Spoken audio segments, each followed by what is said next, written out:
Hello everyone, स्वागत है आपका सिंप्लीफाइड स्टडीज़ में। मैंने लास्ट लेक्चर में जो है चैप्टर 1 पूरी तरह से कंक्लूड कर दिया था। उसमें अब आपका कुछ और चीज़ बचा नहीं था, ठीक है। फिर उसके बाद से मैंने जब बुक देखी तो एक्सरसाइज 1.4, 1.5 और 1.6 कोई ज़्यादा खास नहीं लगी। ज़्यादा जो है आपका जो है हार्ड टफ नहीं था, या फिर जो कोई ऐसा नहीं था कि कोई कॉन्सेप्ट आपको समझ ना आए और उसके बाद से आप उसे कर ना सको, ठीक है। तो उसके मैंने एक्सरसाइजेस को स्किप किया है, ठीक है। फिर भी अगर जो बाई चांस आपको ज़रूरत पड़ती है उसकी, तो आप कमेंट में बता दीजिएगा, मैं उसे अपलोड कर दूंगा। ओके, चल आज हम जो है अपना चैप्टर 2 स्टार्ट करने जा रहे हैं। Chapter 2 polynomials. ओके, ठीक है।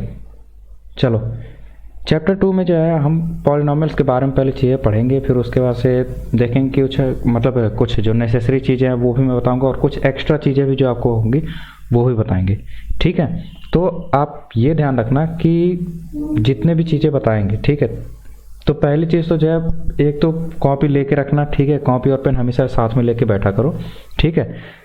मैं जितनी चीज़ पढ़ाता हूँ उसमें जो चीज़ आपको इंपॉर्टेंट लगती है वो चीज़ आप नोट डाउन कर लो, जो कॉन्सेप्ट है उसे नोट डाउन कर लो, ठीक है, बार बार, ताकि आपको लेक्चर देखने की ज़रूरत नहीं पड़ेगी, ठीक। उसके बाद से तब आपका जो है एग्जाम्पल सॉल्व किया करो, उसके बाद से तब एक्सरसाइज पे जाया करो, ठीक। चलो तो हम शुरू करते हैं आपका पॉलिनोमियल्स, ठीक है। तो सबसे पहले पॉलिनोमियल्स होता क्या है, ठीक है। सबसे पहली बात आती है कि पॉलिनोमियल्स होता क्या है, ठीक है। तो पॉलिनोमियल्स आपका एक अरेंजमेंट होता है 3 चीज़ों का, ठीक है। सबसे पहले आता है कांस्टेंट्स, ठीक, then comes variables and then comes mathematical operations,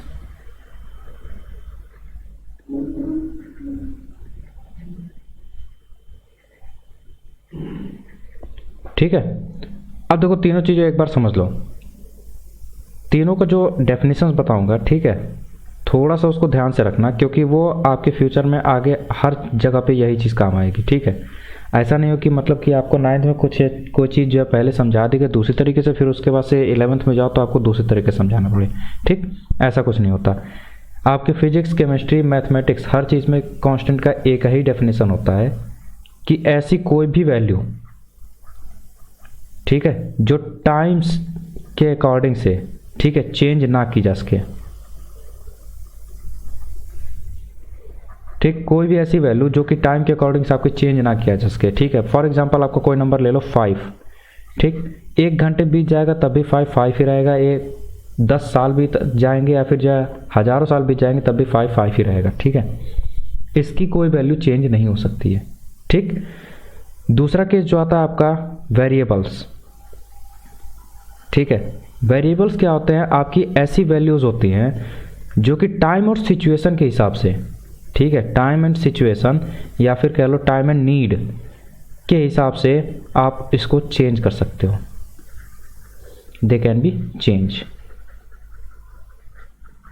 ठीक है। फॉर एग्जांपल आपका किसी x की वैल्यू है, x की वैल्यू कुछ भी ले सकते हो, XYZ कुछ भी ले सकते हो, ठीक है। इनफाइनाइट नंबर्स हैं, आप इनफाइनाइट नंबर्स में से कुछ भी ले लो, ठीक। तो ये आपकी वेरिएबल्स होती हैं, ओके, ठीक है। फिर उसके बाद से आपका आता है मैथमेटिकल ऑपरेशन, जो इसमें दिया हुआ है मैथमेटिकल ऑपरेशंस। तो मैथमेटिकल ऑपरेशन तो आप लोग को पता ही होगा कि मैथमेटिकल ऑपरेशंस होते क्या हैं,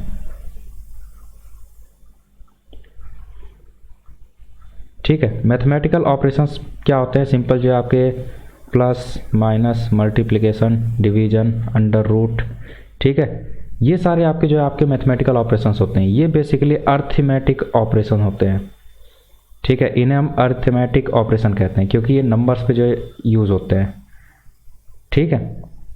तो नाम इसको अर्थमेटिक दिया गया है, ठीक है। तो ये आपके जो है 3 आपकी चीज़ें होती हैं। अब देखो यही 3 चीज़ें किसी एक पर्टिकुलर वे में अगर जो है लिखी जाती हैं, ठीक है, किसी एक पर्टिकुलर वे में आपको लिखे शो की जाती हैं, ठीक है, कोई एक वेल अरेंज्ड फॉर्म होता है, ठीक है। वेल अरेंज्ड फॉर्म में जब उसे रिप्रेजेंट किया जाता है उसी को हम कहते हैं पॉलिनोमियल,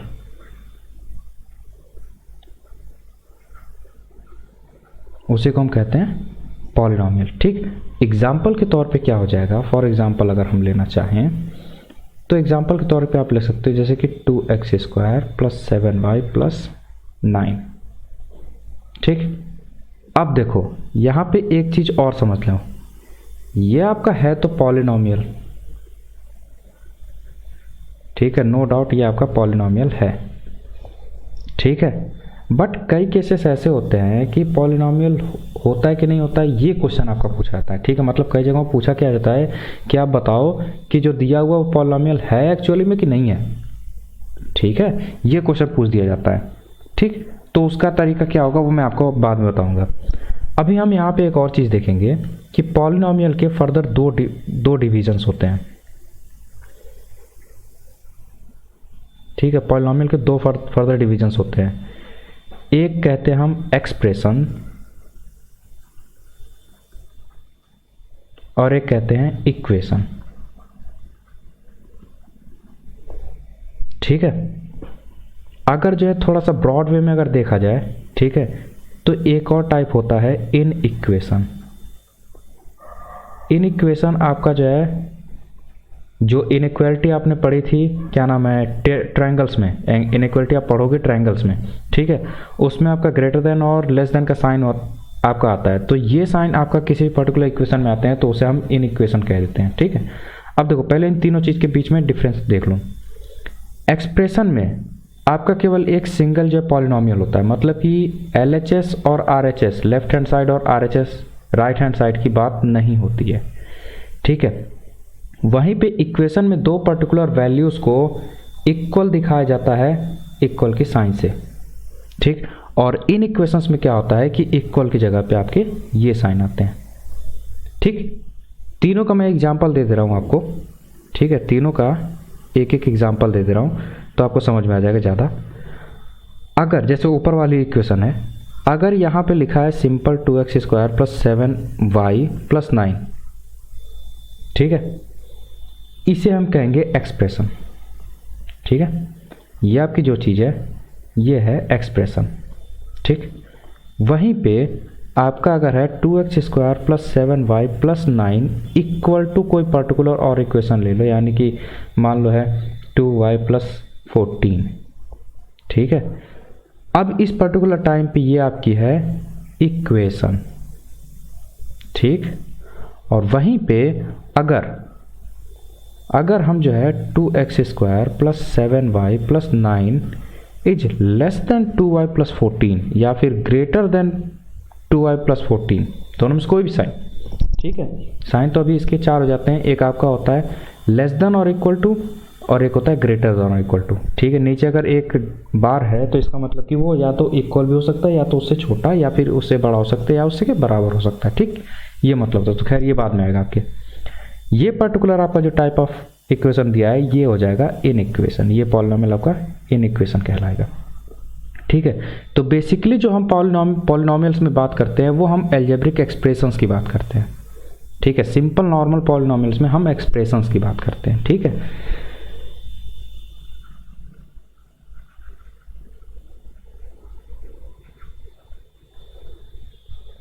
इनमें हम हमेशा एक्सप्रेशंस की बात करेंगे, ठीक है। तो ज़्यादा कंफ्यूज होने की ज़रूरत नहीं है, ठीक।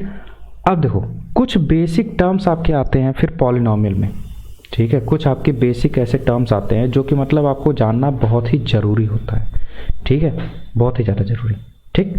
तो अब देखो इसमें कुछ टर्म्स जो आते हैं वो मैं पहले टर्म्स लिख देता हूँ। पहला ही टर्म होता है टर्म,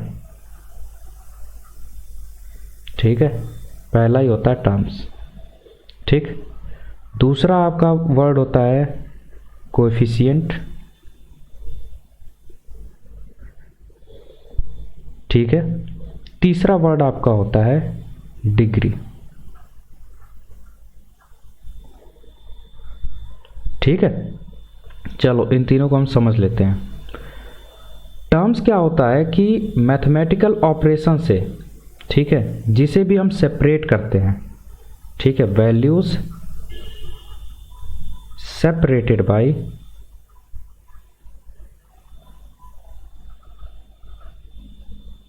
मैथमेटिकल साइंस या फिर कह लो mathematical operations, mathematical signs oblique operations. ठीक है, वो सारी वैल्यूज को हम टर्म्स कहते हैं। ठीक, एग्जाम्पल देख के समझ लो। 2x² + 7y + 9 है। अब इसमें जो है दो प्लस हैं, एक ये है एक ये है। इनके द्वारा कितने जो है वैल्यूज आपके सेपरेट की गई हैं, 1 2 3। तो ये तीनों अगर सेपरेटली लिखे जाएं तो इन्हें हम टर्म्स कहेंगे of particular expression. Sorry, plus नहीं रहेगा। ठीक है, ये इसके टर्म्स हैं। ठीक है, तो नंबर ऑफ टर्म्स कितने हो गए, 3। ठीक, ये आपके होते हैं टर्म्स। दूसरा टर्म है आपका कोफिशिएंट। कोफिशिएंट क्या होता है, आपके न्यूमेरिकल वैल्यूज। देखो दो तरह के कोफिशिएंट होते हैं। ठीक है, एक तो होता है न्यूमेरिकल कोफिशिएंट, ठीक है, और दूसरा होता है कंप्लीट कोफिशिएंट। इसका मतलब क्या होगा मैं बताता हूं अभी। जैसे कोई भी वेरिएबल है, ठीक है, इस वेरिएबल के साथ जो भी चीज़ मल्टीप्लिकेशन में है, ठीक है, या जो भी चीज़ इसके साथ लिखी गई है, ठीक है, वो सारे आपके इस पर्टिकुलर वेरिएबल के कोफिशिएंट कहलाते हैं। कहने का मतलब कि फॉर एग्जांपल जैसे ये वाला पार्ट है, अगर y की बात करो, हम कहते हैं कोफिशिएंट ऑफ y लिखते हैं, इस पर्टिकुलर जो एक्सप्रेशन है बगल में उसके कोफिशिएंट ऑफ y। तो उसके साथ में जो चीज़ मल्टीप्लाई में है, अब देखो ये तो प्लस साइन है, तो प्लस साइन का मतलब कि ये वाली चीज़ आपकी हट गई, बचा क्या केवल 7y, मतलब ये भी तो हट ही जाएगा ना, बचा क्या 7y। अब 7y का मतलब क्या होता है, 7 × y, यही होता है मतलब। तो कोफिशिएंट ऑफ y क्या हो जाएगा यहाँ पे, जो चीज़ उसमें मल्टीप्लाई है 7। ठीक है, ये आपका जो है कोफिशिएंट का मतलब हो जाता है। अभी इसका जो मतलब जो है दो पर्टिकुलर टाइप मैंने बताया, न्यूमेरिकल और कंप्लीट कोफिशिएंट, इसके बारे में अभी फर्दर बताऊंगा। ठीक है, डिग्री की बात कर लेते हैं। डिग्री तुम्हारा होता है highest power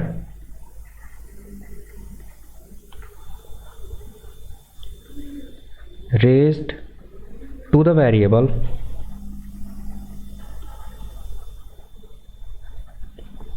in particular expression or equation।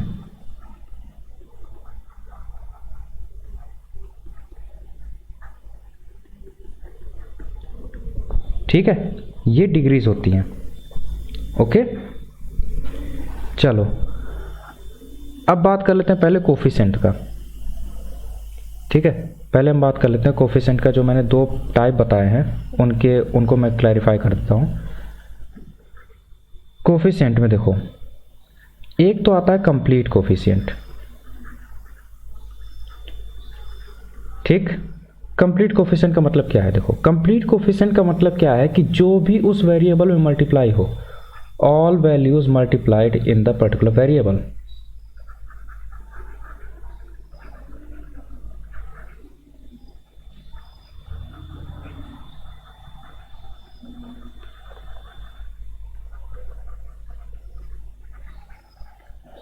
ठीक है, all values multiplied in the particular variable, वो सारी वैल्यू आपकी क्या कहलाएंगी, कोफिशिएंट, तब वो कंप्लीट कोफिशिएंट होगा। फॉर एग्जांपल अगर मान लो कहा है कहीं 4x² y, या फिर एक और ले लो z + 7xyz। ठीक है, हमें कह रहा है, नहीं यहाँ z मत रखो। ठीक है, हमें कह रहा है कि कोफिशिएंट ऑफ z क्या होगा। ठीक है, कंप्लीट कोफिशिएंट ऑफ z की अगर बात होगी तो z के साथ जितनी चीजें मल्टीप्लाई में, मतलब कि ये पूरा, ठीक है, ये पूरा। ठीक, तो इसका मतलब कि 4x² y, ये पूरा तुम्हारा जो है कोफिशिएंट कहलाएगा z का। ठीक है, तो उसे कहेंगे कंप्लीट कोफिशिएंट। वहीं पे जो सेकंड पार्ट आता है उसे हम कहते हैं न्यूमेरिकल कोफिशिएंट।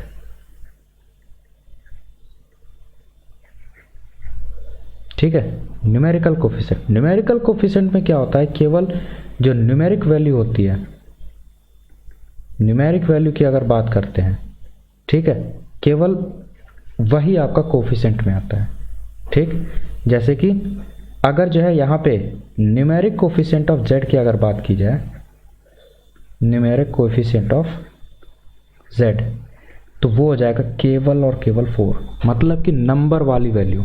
ठीक है, केवल नंबर वाली वैल्यू की जब बात करेंगे तो वो होता है आपका न्यूमेरिकल कोफिशिएंट। ठीक है, डिफरेंस समझ में आ गया। चलो अब बात करते हैं हम क्लासिफिकेशन ऑफ पॉलिनोमियल्स का।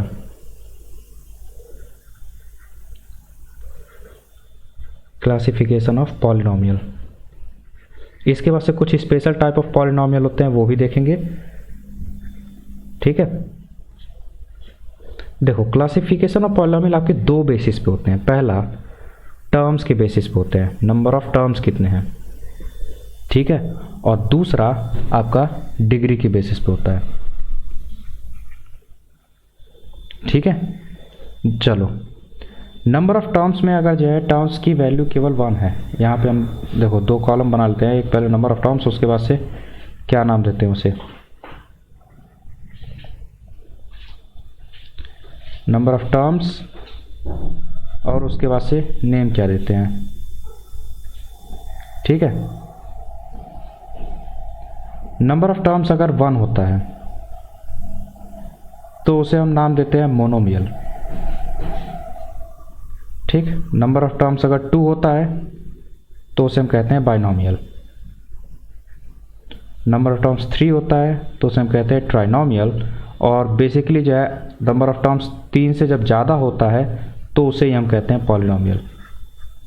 ठीक है, ऑल्दो ये सारे पॉलिनोमियल्स हैं। ठीक है, बट कहने का केवल डिफरेंस अलग है। Wait minute,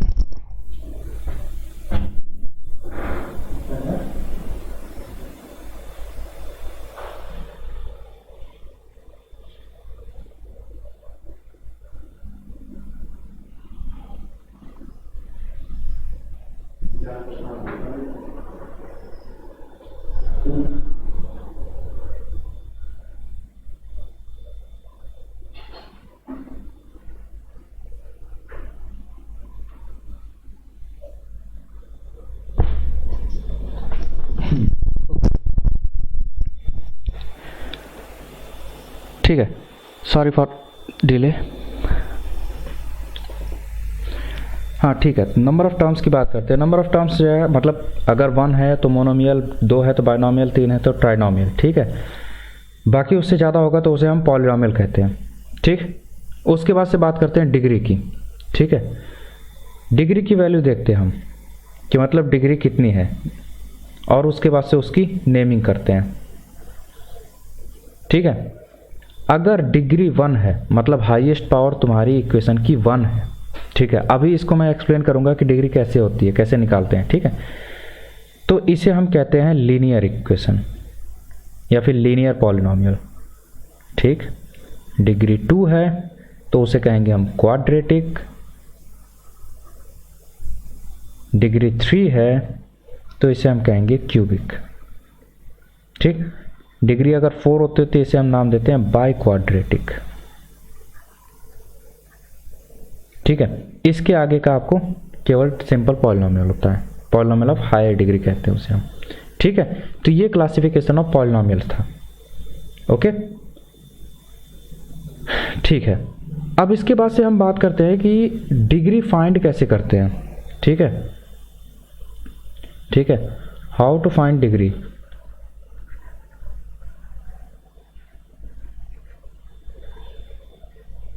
how to find degree.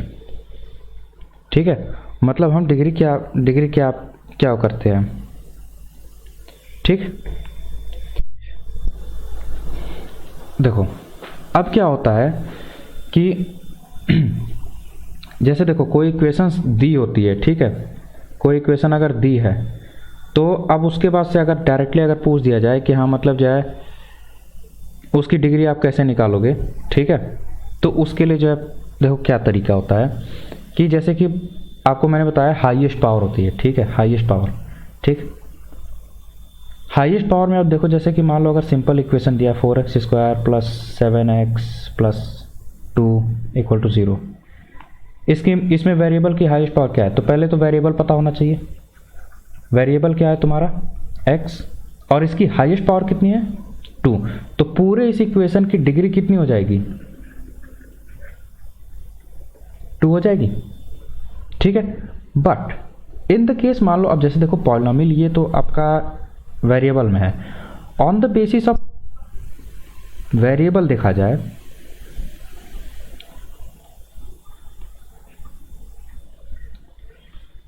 इस पे भी आपका पॉलिनोमियल को डिवाइड किया जाता है, ठीक है।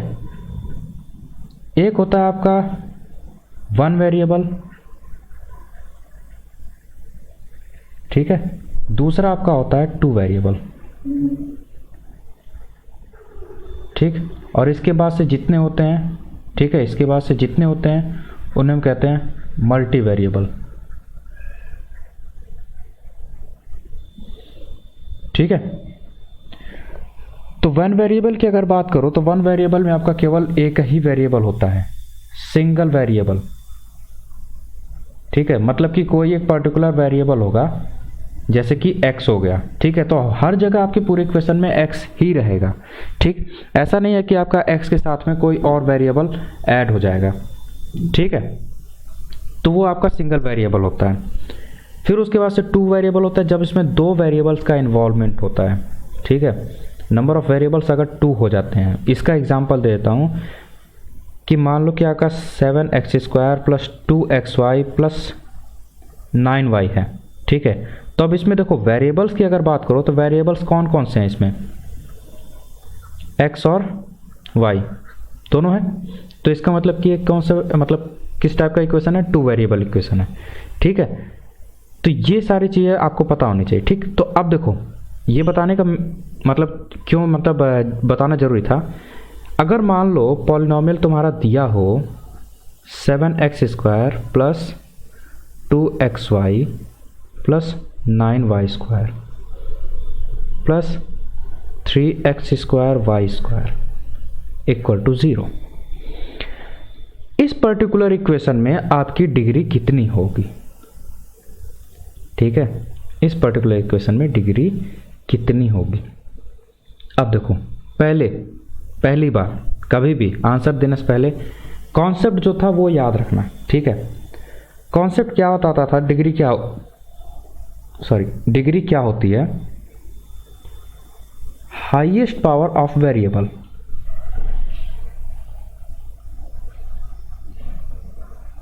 ठीक है, हाईएस्ट पावर ऑफ वेरिएबल। अब अगर क्वेश्चन में देखो तो क्वेश्चन में आपके 2 वेरिएबल्स हैं, ठीक है। तो क्वेश्चन अगर जो है आप इस कॉन्सेप्ट को ज़्यादा ध्यान से नहीं समझोगे तो उसमें क्या होगा, आप कंफ्यूज होगे कि कौन सा वेरिएबल लें, x लें y लें, ठीक है। देखो दोनों में सुपरमेसी किसी की नहीं है, ठीक, दोनों ही वेरिएबल्स हैं, ओके, दोनों ही वेरिएबल्स हैं, ठीक है। तो इन दोनों वेरिएबल्स को हम एक जैसा मानते हैं, ठीक। तो अब देखो टर्म्स में देखेंगे, इस टर्म में वेरिएबल की हाईएस्ट पावर 2, इस टर्म की अगर बात करते हो तो x और y दोनों वेरिएबल हैं, ठीक है, दोनों की पावर 1 है, तो दोनों की कंबाइंड पावर हम उस टर्म के लिए देखेंगे, ठीक है। तो कंबाइंड पावर हो जाए कितनी 2, जो आप लॉ ऑफ एक्सपोनेंट में पढ़े थे कि पावर्स ऐड हो जाती हैं, तो हम दोनों वेरिएबल को सेम मान रहे हैं यहाँ पे, मतलब कि x y को a से रिप्लेस कर दिया, a तो ये a² हो जाएगा, ठीक। इस तरीके से हम यहाँ पे देख रहे हैं। जब डिग्री कैलकुलेट करने की बात होगी तब इसका 2 है तो उस हिसाब से इसका कितना हो जाएगा 4। तो इस पर्टिकुलर इक्वेशन की अगर डिग्री की आप बात करो तो इसकी डिग्री कितनी है 4, ठीक है। ये चीज़ हमेशा ध्यान रखना कि डिग्री इसी तरह से आपका निकाला जाता है, ओके, ठीक है, ध्यान रहेगा ना, ठीक। तो ये था आपका डिग्री निकालने का तरीका, ठीक। बाकी 1 वेरिएबल हो गया, 2 वेरिएबल हो गया, ठीक है। चलो अब देखो, अब जो केस आता है, मतलब जो केस आपका इम्पॉर्टेंट आता है, अब वो केस आपका है कि पॉलिनोमियल की कंडीशंस क्या क्या होती हैं, ठीक है। Who can be said to be polynomial, who can be said as a polynomial, किस किस को हम पॉलिनोमियल कह सकते हैं, किस किस को नहीं कह सकते हैं। तो उसके लिए जो फेवरेबल कंडीशंस होती हैं ठीक है, वो कंडीशन क्या क्या है वो देखते हैं हम यहाँ पे। सबसे पहले कंडीशन देखो, यहाँ पे जितना भी होगा ना सब वेरिएबल्स के ऊपर डिपेंड है और पावर्स के ऊपर डिपेंड है। ठीक, चलो बेसिकली अगर कहूँ तो एक ही आपका रूल है, मैं उसको समझा देता हूँ कैसे है, ज़्यादा रूल लिखने की ज़रूरत नहीं है। ठीक है, powers should not be negative और फ्रैक्शनल।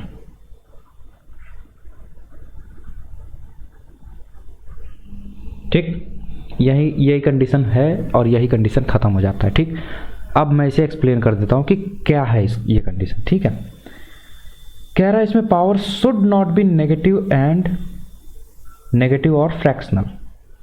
ठीक है, अब देखो जैसे इक्वेशन अगर दिया है 7/x + 2x², ठीक है, एक्सप्रेशन दिया है इसका, तो अगर इसको लिखेंगे हम तो रेसिप्रोकल में आपको पता है कि पावर क्या होती है, -1 पता है। ठीक है, तो जो नीचे है उस पर पावर -1 आ जाएगी। ओके, 2x², तो यहाँ पे इसकी पावर क्या हो गई, नेगेटिव आ गई। नेगेटिव होने के कारण से इसे हम पॉलिनोमियल नहीं कहेंगे। ओके, ठीक है, अब देखो यहां से एक चीज क्या आपका निकल गया अलग से। अगर जो पार्ट वाइज में अगर लिखता मैं तो पहला क्या लिखता, पहला ये लिखता कि variable should not remain at denominator, variable should not be in denominator. But देखो एक जगह ट्विस्ट आ जाएगा। ट्विस्ट कहाँ आ जाएगा कि अगर मान लो इसके इक्वल में, ठीक है, जैसे कि 7/x + 2x² इक्वल टू मैंने 4 लिख दिया।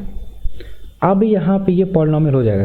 कैसे ये होगा कि पहले हम इसे सॉल्व करेंगे, तो एलसीएम लोगे तो 7 + 2x³ whole upon x equal to 4। ठीक, 7 + 2x³ इक्वल टू 4x, तो यहाँ से क्या आ जाएगा 2x³ - 4x + 7। अब देखो इसमें कहीं पावर नेगेटिव नहीं है। ठीक है, तो इसका मतलब कि ये पॉलिनोमियल है। तो ध्यान रखना ये जो भी बात कंडीशन हो रही है वो एक्सप्रेशंस के लिए हो रही है। ठीक है, इक्वेशंस के लिए नहीं। ठीक, दूसरा मैंने कहा फ्रैक्शनल नहीं हो सकता। फ्रैक्शनल नहीं हो सकता इसका मतलब क्या हो गया कि जैसे कि मान लो कि 7√x + 23x ये दिया हुआ है। अगर अंडर रूट को देखो तो अंडर रूट की वैल्यू होती है 1/2 पावर में। ठीक है, यहाँ पे ये चीज़ फ्रैक्शनल में आ गई, तो इसका मतलब कि ये पर्टिकुलर एक्सप्रेशन पॉलिनोमियल नहीं हो सकता। ठीक है, यहाँ से आपका दूसरा रूल निकल जाता। ठीक है, दूसरा रूल क्या निकल जाता है कि variable should not remain in, variable shouldn't be in under roots या फिर स्क्वायर रूट्स कह लो। ठीक है, सारी चीज़ें वही हैं। ठीक, तो यहाँ से आपका जो है दो ये कंडीशंस बेसिक निकल जाती हैं। ठीक है, तो यही कंडीशन आपका होता है। दूसरा एक चीज़ आपका हमेशा ध्यान रखना, डिनोमिनेटर कभी भी 0 नहीं होना चाहिए, can never be equal to 0। Denominator चाहे जैसे ही जो है तुम्हारा 0 के इक्वल आ गया वो पर्टिकुलर चीज़ आपकी नॉट डिफाइंड हो जाती है, इनवैलिड हो जाती है। ठीक है, तो हमेशा ये चीज़ तो ध्यान ही रखना। ठीक है, ये चीज़ पूछने वाली बात ही नहीं है। ओके, चलो अब कुछ स्पेशल टाइप ऑफ पॉलिनोमियल्स हम देख लेते हैं। ठीक है, स्पेशल टाइप ऑफ पॉलिनोमियल्स।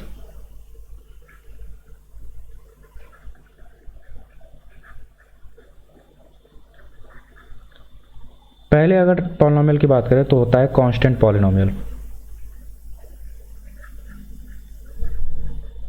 ठीक है, कांस्टेंट पॉलिनोमियल का मतलब होता है कि कोई भी वेरिएबल नहीं है, दैट मीन्स नो वेरिएबल, और पावर ऑफ वेरिएबल इज 0।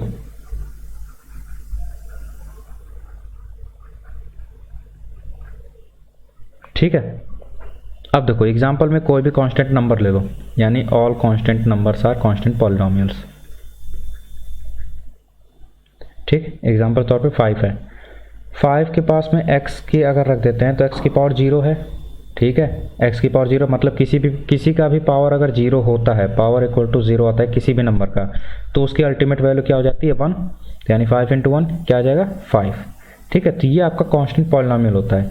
अब देखो अभी मैंने कहा कि पावर ऑफ वेरिएबल 0 होता है, तो इसको थोड़ा कोरिलेट करो डिग्री से, डिग्री क्या हो जाएगा 0, ओके। चलो बहुत अच्छे। दूसरा होता है आपका ज़ीरो पॉलिनॉमियल, ठीक है, ज़ीरो पॉलिनॉमियल।